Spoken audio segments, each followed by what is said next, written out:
What's up everybody, this is Rob Shack. So today we're doing the next video in my Gran Turismo 3 Epic Races series. We are actually back to the All Japan GT Championship. We're actually racing against a lot of good cars here. A lot of good spins, AI fails, crashes, collisions, you name it. So be sure to like, subscribe, comment, and share. Help me get to 1,000 subs. Hoping to get there by the end of the year, and right now only 8% of my viewers are subbed. So we hope to get that number up a lot more. So here is just everybody sliding around. That first corner is always hilarious because everyone goes flying. That's me as the Camaro, or race car, or just Camaro race car, I guess at this point. And yeah, it's actually that's a pretty hard car to drive. I actually don't really enjoy it, but for now we have just a good fight between all the AI in the back. I'll commentate a lot of this one because this was a good one. There's a lot of good stuff here. I try to just pull out in front, so my car, I have way softer tires than everybody else. So I was like, I gotta get out in front as quickly as possible because AI situations are hard on this level, especially because they don't all never pit, like ever. So this is gonna be the point where everyone starts going nuts, I believe. Or it's just the Pennzoil. Alright, so it's just the Pennzoil. I thought everyone went crazy there, but eventually, oh, it's up here. Here it is. It's coming up. So there's a lot of spins, a lot of fails, a lot of crashes, collisions, you name it. So much stuff happens in this one. And I'll let this one go right here, because this was funny.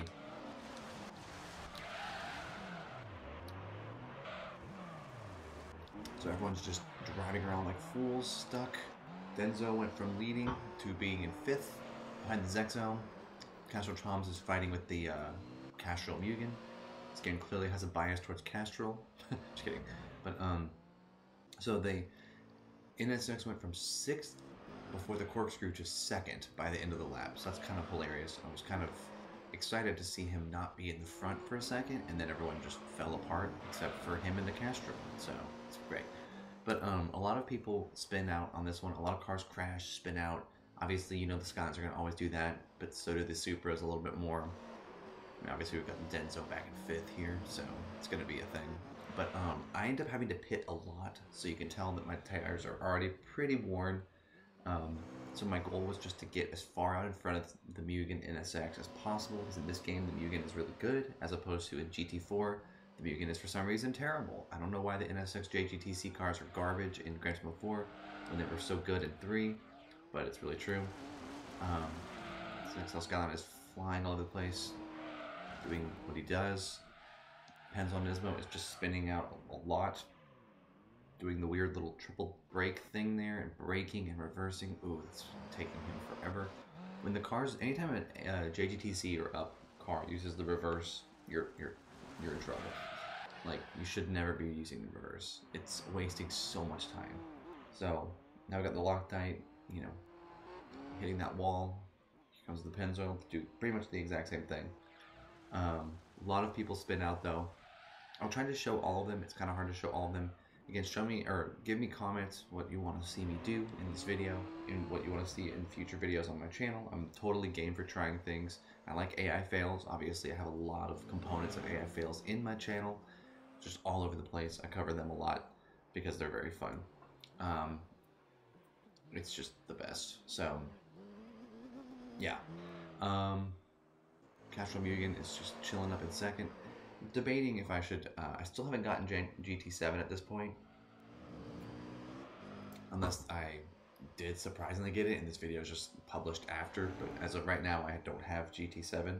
Maybe I'll get it. I want to get it, but it seems like this is just the thing about, this is not meant to turn into a rant against AAA gaming, or modern gaming, but it just seems like games nowadays don't finish. They come out late or they come out incomplete, and you might as well just wait a year and get the game after a long time.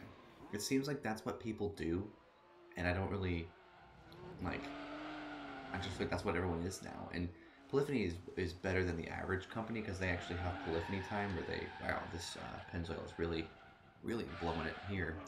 Loctite is also spinning out at the end of the lap, but Polyphony is way better than every other gaming company in the top, in my opinion, because they actually wait to release games until it's like, probably, I would say Polyphony waits till it's about 80% done, as opposed to, like, you know, Call of Duty, Halo, those games come out like 60 to 40 to 60% complete. at least Polyphony waits till about 80, but it's like it still is just so crazy to me. Like, but at least with Polyphony, like they have a finished game. Like with GT7, it's a finished game, and as they keep updating the game, they keep adding new cars, they keep adding stuff. So I'm like, they're not adding things that are essential to the game. They're adding fun things on top. So like, there's a huge difference. I love that Polyphony is better, but it is still weird to me to seem like they just games don't come out the same way that they used to. And I'm like, this game came out and it was just over. Like the game had to be done, and it was. Like the game came out and it was finished, and you know, then GT4 came out, and then they added like a whole bunch of new stuff to like GT4 was essentially the expansion, but it was 5 years later, you know, and they just multiplied the car count and changed everything. It's like games nowadays like don't do that. It's weird. I don't know. Here comes the Pennzoil coming through. Oddly enough, this race, the Loctite has been doing very well compared to the Pennzoil. Usually they're kind of all interchangeably near each other. Maybe it's because the Calsonic isn't here, but like even the tire wear is very different right now between the two of them. Obviously, we still have the Mugen. The two Castrolls are together in second and third. Then the Denso Sard is still chilling in fourth. We have the Loctite, and then we have the Pennzoil way in the back. Pennzoil Nismo is one of the few cars that was actually in GT2 that they kept. They didn't update the 2000 version and then bring it in. I don't know if there was a 2000 Pennzoil Nismo. I know that in GT4 there's a Pennzoil Zexel Skyline, which is different.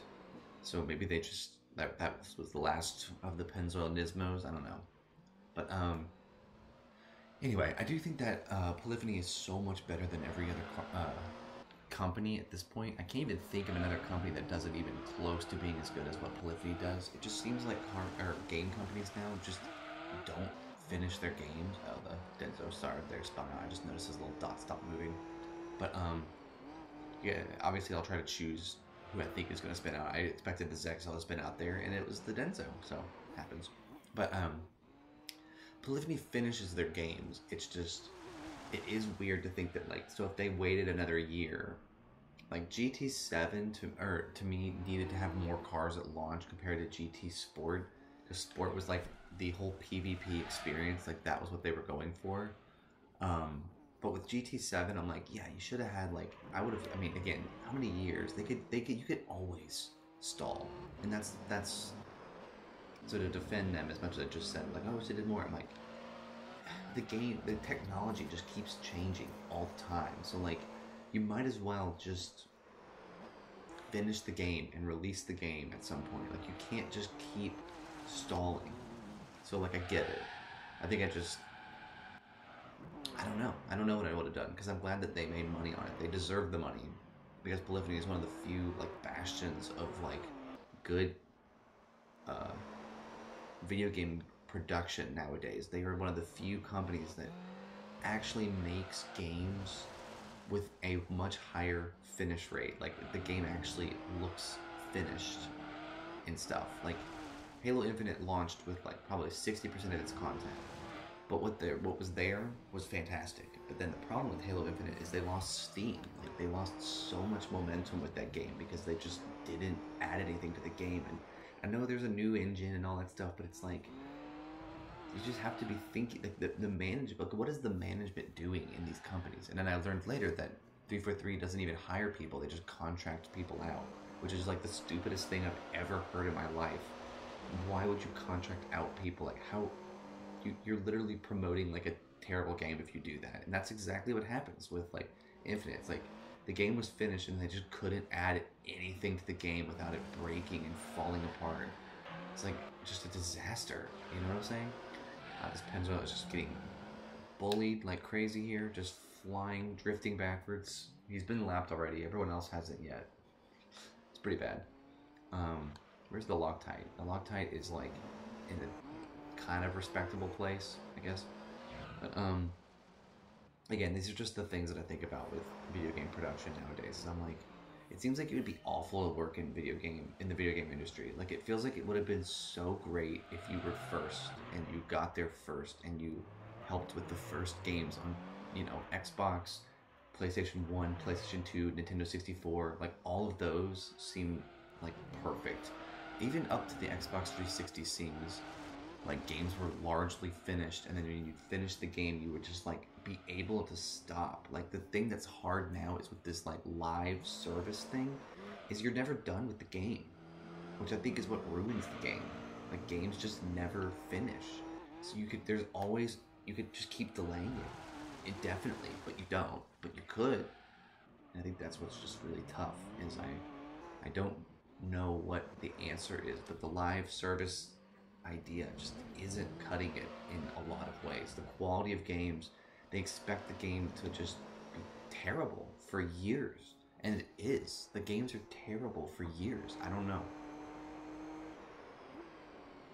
There's a lot of potential there, though. Like, I really do think there is, but it is just weird that, like, games are just incomplete. DLC used to be, like, bonus stuff. Like, stuff that the game, they dreamed about, cut weapons, that they were like, we need some time. Like, stuff like that. Not just, like, clearly they've taken it so far beyond what it used to be. You know what I'm saying? Like, it used to be, like, DLC content was optional, not stuff that was clearly supposed to be in the game and then just isn't. So, again, I didn't mean for this to be a rant about video games, but I'm talking about this for 11 minutes now as of the end of this video here. But I've already pitted once, by the way. I've already pitted. I'm catching up to the Castrol Mugen in a 6, so I'm trying to work on that. Loctite was doing some weird drift thing. I don't even know what that was. But looks like maybe the pencil didn't spin out on that final corner for once, but probably did. Actually, he probably did. It seems like he's too far away. I thought he was actually closer, but I think it was just the dot positioning, so it seemed closer. But yeah. So it's just interesting. Modern games are interesting. Like, I like modern gaming because the graphics are incredible, but then I'm like, how much better are the graphics from GT7 to GT3? Like, GT3's graphics are a massive jump from 2's, but like 7's are obviously like absolutely breathtaking. But it's like, are all the negatives worth it? Does that make sense? I mean, I'm asking rhetorically here. It seems like that's just what happens now. Is like gaming now is it worth it to have it look as pretty? Like, I would rather have a game not look as good, but be done and replayable and worth playing a million times, like GT3 is, like GT4 is. And you go to GT5 and you're like, oh, okay, this game is clearly meant for the internet and it's stupid, you know. And then they shut down the servers and the game, you can't even finish the game if you. I never even tried. Like, what's the point in buying a PS3 anymore? Like, all those games servers are all shut down. So like, why would you even play it? You know? I don't know. I didn't mean to take this into this rant place, but I mean, if you have thoughts on this stuff, let me know in the comments. Like, what do you think of modern gaming? That's just kind of like my thought on this. I'll probably name this video a rant about modern gaming, because I wasn't expecting it to be this way, but you know, whatever. Yeah, I want to know what people think about modern gaming, because to me, it's like, I don't know, it's just not what it used to be, and I know that there's so many weird factors into that, like, why haven't the cost of video games gone up since the PS1 or since the Nintendo 64? Like, were games just that corrupt? Were they making that much money on them back then? And then they just, like, how do they even do that, you know? Like, it seems like the games back then should have been, like, $10, but maybe they weren't because of the R&D, but it's like, now it seems like it's the opposite. Like, games should cost way more than they do now. And then you have, like, I mean, obviously you have things like Battlefield 2042, which is the worst game in existence, in my opinion. It was $100. Like, it was $100 to get, like, the legendary edition of that game. And then you buy it, and the game doesn't even work, and then everyone leaves the game. Like, $100 wasted. Like, obviously, like, they've overcorrected in some ways. I don't know. It's just shocking. It's shocking what gaming is now, which is why I'm glad I have my PS2. I'm glad I have my. I am glad I have a PS3 because I play like games on my PS3 that I feel like were slow to become like massively corrupt like this. Like I was like, I play like games on there, but like it's just I don't know what happened.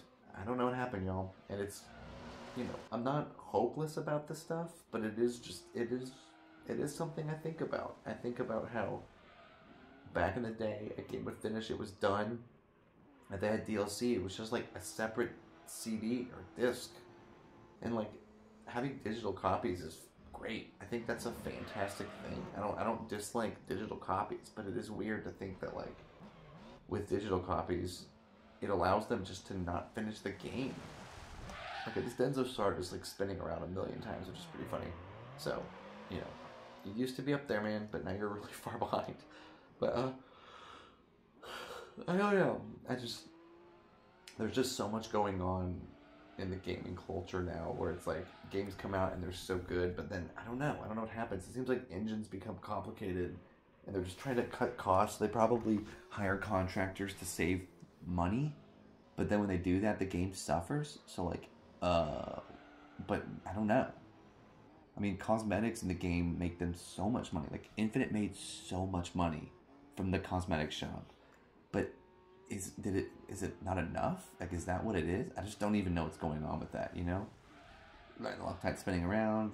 Pennzoil is also spinning around. Pennzoil's getting slanked by the NSX there. Pretty funny. And the Casual Tom Supra almost spun out. Wow, that was actually really close. But yeah, I don't know. I know that they're just trying to save money, but it's like they also make so much profit. Like when you look at like the revenue, like ad revenue and revenue sharing or whatever, you can see that 343 made like $1 million zillion on that game because they have contractors doing all the work, and they don't have to pay them as much, and they don't have to give them insurance or benefits, which is what cuts down their costs. But why would you do that? Like, I'm assuming that anybody who's working on a 343 game is like really excited and wants to be there because it's 343, and they're like, oh my gosh, I'm working on the new Halo. This weird little animation, that was me. So like they would want to work there full time, but then they end up not. They end up just being there as a contractor. It's so weird. Like I can't imagine any other company where it's like you're just a contractor and that's all you do. Like it seems really, really stupid if you ask me. But again, what do I know? I'm not actually in this field, but it's just you see that it doesn't work as well. And like nostalgia is one thing. I know that I have nostalgia. Like this game does not look as good as GT7. It does not.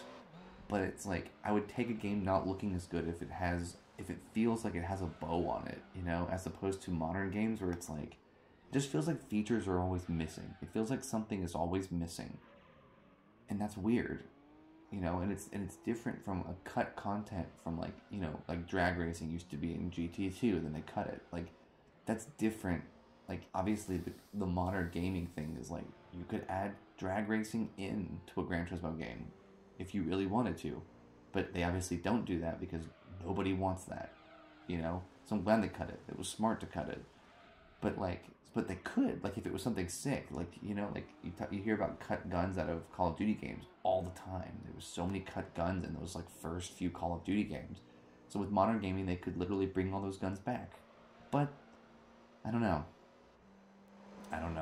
I just think about this stuff all the time because I'm a retro YouTuber, but I'm also a modern YouTuber in that I play Halo, I play Gran Turismo older games, and I play like a middle of the road, which is GT6, which is like the most middle of the road weird hybrid game of like two different worlds is GT6. Like they kind of went back to the original like old school Gran Turismo games with GT6 as opposed to GT5, which was just like all online and really annoying about it. But then like GT6 kind of feels like a return to 4 type vibes, except for like not a lot of actual races, but the car content was like incredible. So you're like, okay.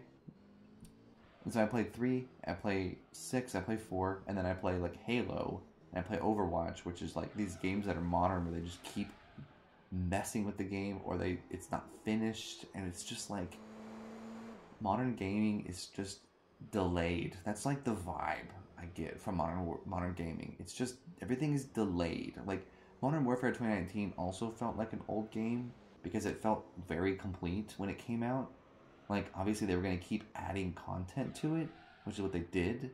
And so, but it was a finished game. Like, you would play Modern Warfare and you're like, yes, this is a finished game. It is very clear that they reached a point where they finished the game, and I agree. You know, like, but then Black Ops Cold War came out. Black Ops Cold War was like, had no content. Like, it was so obvious that it didn't have enough content, you know? And like, people can argue about the gameplay mechanics of those games, and in a way I kind of agree. They didn't feel like old Call of Duty games. They just kind of gave off, they were like spiritual successors to old CODs or whatever. But it's like, yeah, I don't know. It's just, and then Vanguard obviously came out. It's just a complete nightmare. Like, it's just so funny to look at modern gaming. Like, I have enough content on my channel here to show that I do sort of, I get it, and I get why modern gaming is what it is, and I like modern gaming. I just, there's some, the flaws of classic gaming are much harder to spot, if that makes sense. Like, it just seems like modern gaming, it's just like right there in front of your face. It's glitchy and buggy and looks terrible, and it looks sometimes, you know, textures pop in, so when they're unpopped in, it looks like a PS2 game, and you're like, well, I could just play my PS2. Why would I even play? The PS2 has a better frame rate. Like, what am I doing? You know, it's just like, it's just ridiculous, you know. And so I dabble in both. I do play modern gaming enough. Oh wow, look at this. Casual Mutant spun out. Wow. But like, I do play modern gaming. I would say that I'm just a gamer. I don't think I'm a classic gamer and a modern gamer, but I do play both on this channel. You can see all the content that I do, and clearly I get both, and I feel like I know what I'm talking about here when I go, like, modern gaming just feels delayed. It feels rushed. It feels incomplete. But it looks good, I guess. And I think that's weird. Like, you think, I mean, I can see why prices should have increased, but then you have cosmetic bundles. That's fine. But then you also have to have cosmetics that you earn in the game that look sick. Like, you should still do that.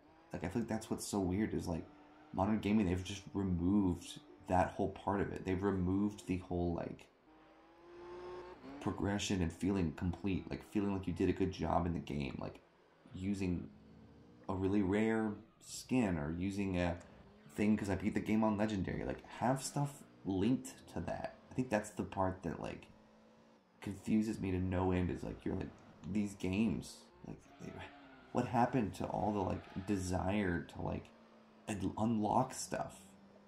Like, I play Halo Infinite now, and all that it is it's just waiting for a list of challenges that is something good. That's it.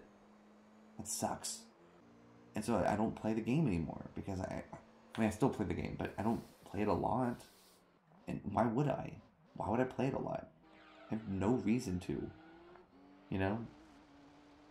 There's no reason to play through the game if every week I have to do 15 challenges to unlock a camo on a visor. Like, what?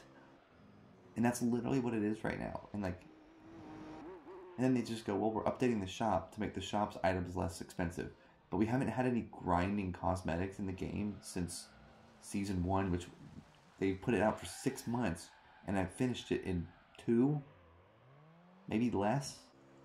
Like, all the momentum is gone from that game. And like, I don't see people coming back to it. I think eventually people will, but it'll be like MCC where it's like 5 years later and people come back and play it. I'm like, that is so stupid. That is really stupid. That's very poor design. And that's what modern gaming is. That's what modern gaming is now. Is it's just waiting to finish the game and then you never get to because the game is incomplete and it takes years and years out of your life. I mean, it's geared towards somebody who's started out being a gamer like at my age, where now I'm in my 30s and I don't have time to play a game forever.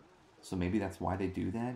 But again, that's stupid. Like, just release a finished game and I'll get to it when I get to it. Like every other thing in life. It's just like, I don't know. Who even knows what's going on anymore? But I think ultimately I'm still hopeful for it. I think they're going to fix all this stuff and they're going to still work on it and they're going to make it right eventually. But it's just, it is crazy to see what it's become. It's crazy to see how games are so incomplete. at launch, and like I don't see what that has to do with, like, I mean, they have to make it for the quarters or whatever, but it's like you could still make a finished game and then add cosmetic stuff. Like, that is like kind of where we're at right now, is like cosmetic bundles and everything like that. So I'm like, okay, it's cosmetics or whatever. I'm cool with that to an extent, obviously, but then I'm just like, I don't know. Anyway, that's my rant. I'm done. Thank y'all for watching. Enjoy the last lap of this content. I'll let it go from here. Thank y'all. Peace.